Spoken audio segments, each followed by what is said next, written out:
Here we have a new 2023 Ford F-150 Lightning. This one comes in the XLT trim level in the antimatter blue metallic. And then we get dark slate cloth interior. And our powertrain consists of 2 electric motors mated to that 98 kilowatt hour battery. 1 motor on each axle. And we get 452 horsepower, 775 peak pound-feet of torque. And coming around the front end here, we do get the signature F-150 Lightning light bar across the top there and around the sides. And then we have our LED headlamps as well. Love the look, of course. Very futuristic, but still looks like an F-150 in my opinion. Down to the wheels here, these are gonna be 18s. Charge ports here, and we get 150 kilowatt hour peak charging speed.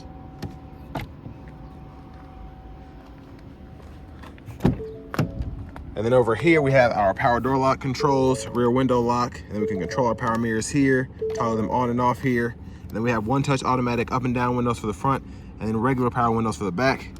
That's how we open the door. Storage here, 2 bottle holders, additional storage pocket there. So tons of storage in the door panel. And then over here we have our side mirror light, so I turn that on. And there's a light there, blind spot monitors. And then we can pop the front here and we'll take a look at that here in a moment. Headlamp controls are here, that's on, auto. Then we have the corners and off. And then we have our brightness control for the gauge cluster, bed lamp control there, electronic parking brake, pull up to engage, hit the brake, press down to disengage. And then we do get electronic adjustable pedals. That's always nice. And then here's the emergency for the power front there. And then here we have a power seat bottom, 2-way power lumbar support, and then manual seat back here. But I have that seat up front adjusted for someone of my size, being 6'3" with longer legs. So let's go ahead and take a look at the rear passenger space. So tons of legroom here. Looks like about half a foot between my kneecaps in the back of the seat, so very impressed there. Seat back pockets are on both sides. They didn't try and cheap out and only put it on the passenger seat, so I like that. And then 12 volt here, rear AC vents, USB-C, USB-A charge port, and a 120 volt 3-prong household plug-in here.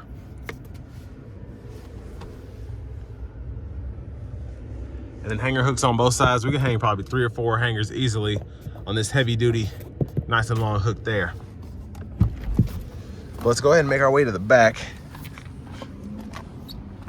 But I actually like how this one's spec'd out. I love the blue, I love the dark slate cloth. We do get our tail lights there, and then the spare right underneath there. Just pull this. Of course, if you ever want to cut something or you need to measure something, you have this available to you.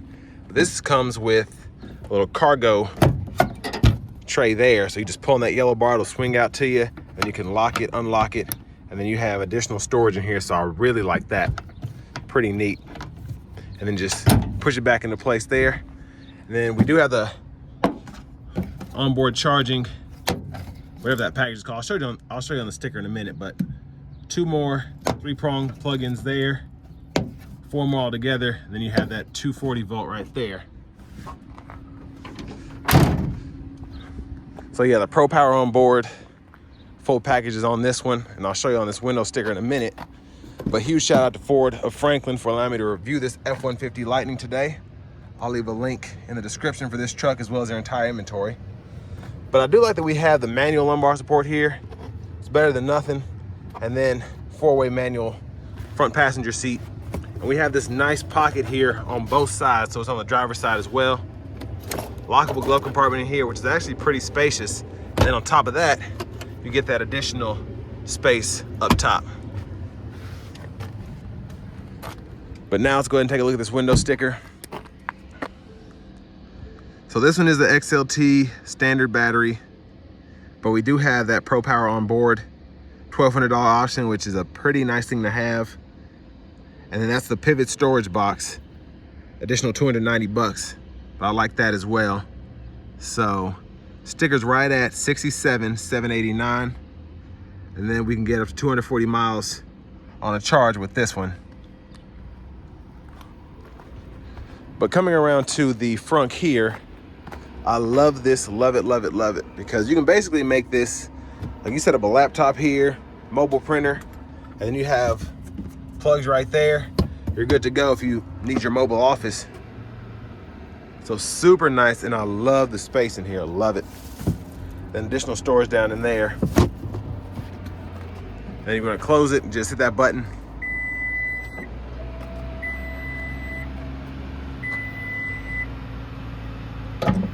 But it's fun to watch as well. Just so futuristic. Let's go ahead and hop in the driver's seat now. And I love how the doors close too. Everything just feels super nice. Leather wrap steering wheel here though. Over to the radio, we do get AM, FM, XM. And then we also, well, I guess we don't have FM here. Usually we get AM, FM, but just FM, XM, Bluetooth audio here. And then we have wireless Apple CarPlay, wireless Android Auto compatibility. And then our navigation screen is here. And then we have our favorites here, and we can edit what shows up there. And then we can change all that out. And then over to the apps, that's where you can set up your CarPlay, Android Auto wirelessly. Settings there, general settings, if you want to change any of that, and then vehicle settings here. And there are tons of them to go through. And then if you want to adjust your sound, tone settings are right here. And it's pretty easy to connect the phone, but just hit add phone. Search for your vehicle on your device and select. It walks you right through it. And then the features over here, if you want to go through your driver assistance package, all of that you can set up. So the lane keeping system, you can set it to alert, the intensity on the alert, and then also you can set it to aid you, which is what I like to have. Then blind spot monitors, all that stuff you can turn on and off. And then love having the Pro Power on board. It shows you how much draw you're getting from everything, whether you have something plugged up or not. And then it has a reserve mode as well. So super neat. And then if you do want to tow with this thing, you can add a trailer, light check, sway control, all that. And then your drive modes will be here. So you have 4 of those: normal, sport, off-road, then tow haul. And then you can set up the 1-pedal drive, and then you can lock the differential as well. Which I don't know if it's not an actual lock, but it electronically does all that.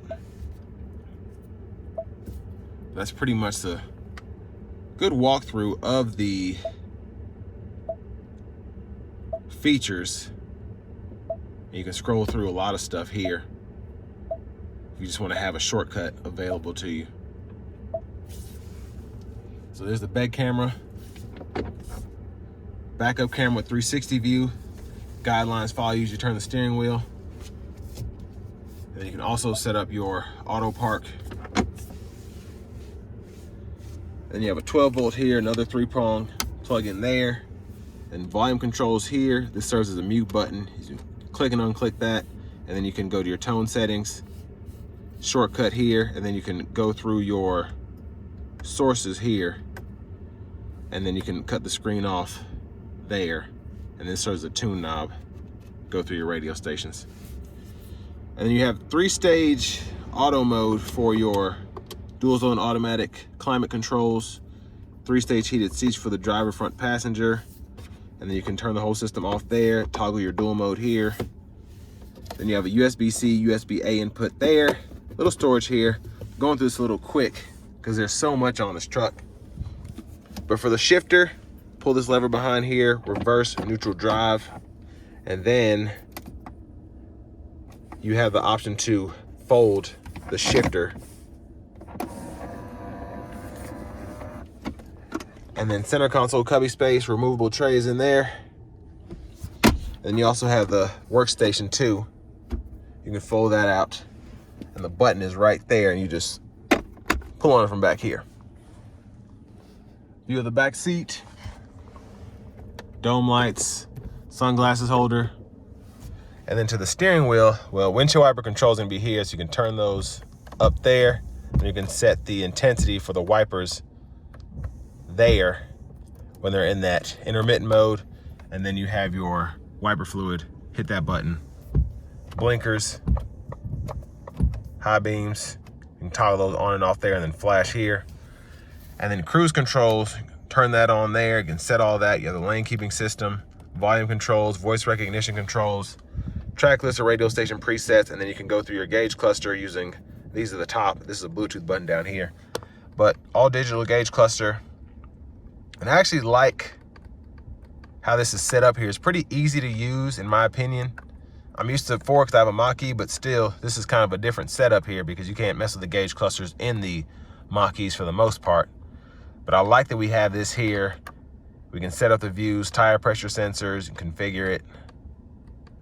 So, it's pretty neat. And then we have our push button start here. And then we do have a tilt and telescoping steering wheel, and the switch for that is here. You can pull down, pull out. And then finally, we have our key fob, and then we have that power front button right there. But now to the fun part. Let's go ahead and take this 2023 Ford F-150 Lightning XLT out on the road for a test drive. So starting my test drive in the F-150 Lightning, the XLT, I didn't know what this button down here did, but I realized that the little clock with the N, that is going to be the button you have to push when you put your truck into neutral. Now in the Mustang Mach-E, you have to hit the low gear button on the little dial shifter. So you can't just put it into neutral, you have to hit L and then it puts you into the full neutral. Same thing here, you can't just put the shifter into neutral, you have to put it into neutral and then you have to hit that button. So just keep that in mind if you are ever going through the car wash or anything like that.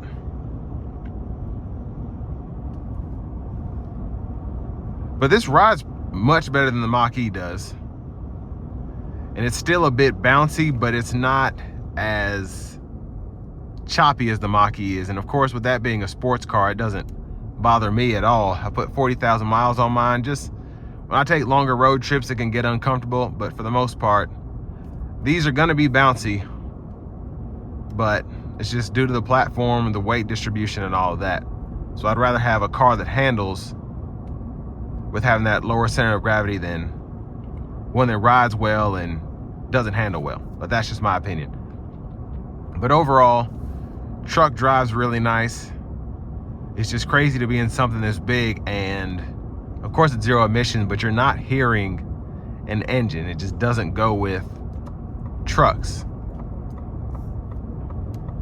But love how this drives, and I've driven a Pro, and it's just crazy how quick these trucks are. And I got to ride in a Lariat at an auto show once, and they just ran it probably about 300 feet or something, but still, it was insane. Because that one had the bigger battery with the dual motor, so you get more power, and it was nuts. But this is nuts too, still.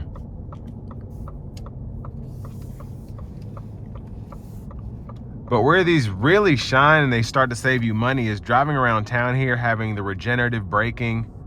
I'm in normal mode now, so the pedal's not as touchy. It drives like a pickup truck in terms of the throttle response, and I love that. But the overall comfort of the seat, even with just having a power seat bottom, it is more adjustable than the Mach-E seat bottom, even though they have a power seat back in those. In most of those, I should say. I know mine has it, and mine's a California Route 1. But this XLT, doesn't have the bigger battery. It's not necessarily loaded out, but like how it's spec'd. But of course, I'm used to these. The 22 prices were like $5 or $6 grand less. And that makes it a big difference between getting a truck that's $59,000 and then getting one that's whatever this one was spec'd out, like 67 or something like that. So for me, there's a big difference between 5 and a 6, but still, you do get a lot with these, especially if you're gonna hold out long term. Because people can say what they will about the batteries, but they have a 100,000 mile warranty on them. But most cars that have warranties, stuff always last longer than the warranty does. So it's not like these will start going out necessarily after 100,000 miles. Because I have 40,000 miles on my Mustang and haven't had any issue out of that whatsoever. Haven't seen a big loss of range either. Now I have the truck in sport mode now, and I think I forgot to mention the buttons up here. So this is going to be your parking sensor toggle, traction control, hazards here, and then you can toggle your camera there. And there's a little storage pocket up there. But again, this truck just has so much on, it's easy to get lost in trying to show everything. But the one pedal drive, I appreciate quite a bit. Once you get used to it, it's super simple, and it allows you to get as much regen as possible. And it's just nice to not have to go between the throttle and the brake pedal as much. So in sport mode now, as we get on the interstate, I'm gonna put my foot into it just for a second. All right, here we go.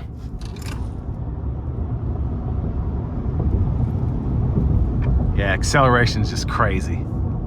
And what makes it feel even faster is you're not hearing an engine rev up, you're not hearing turbo spool or anything like that. It's just almost silent. All you can hear is just a small screech from the tires.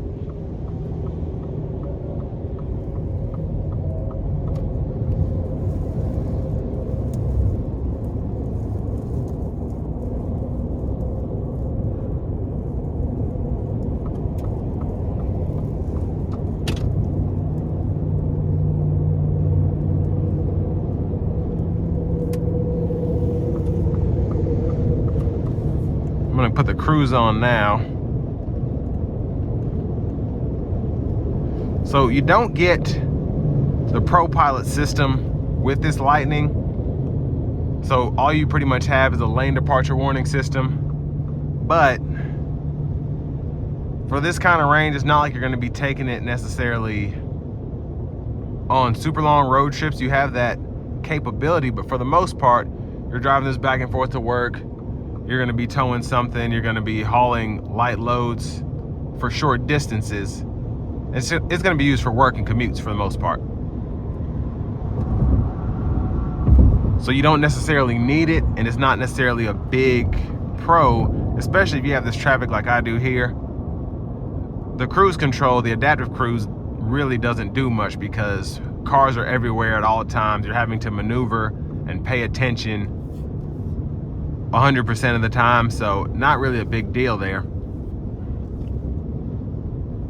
But I mean, it rides so smoothly on the interstate. Very impressive. So in terms of mass-produced competitors, you really only have the Rivian R1T because everyone else isn't to market yet. That'll probably change the next couple of years, but this is still the better option in my opinion because you have more choices. Ford's been around a little longer than Rivian, I would say, and this is a full-size truck, and it's just a better option in my opinion. But this will bring me to the end of my review of this Ford F-150 Lightning XLT.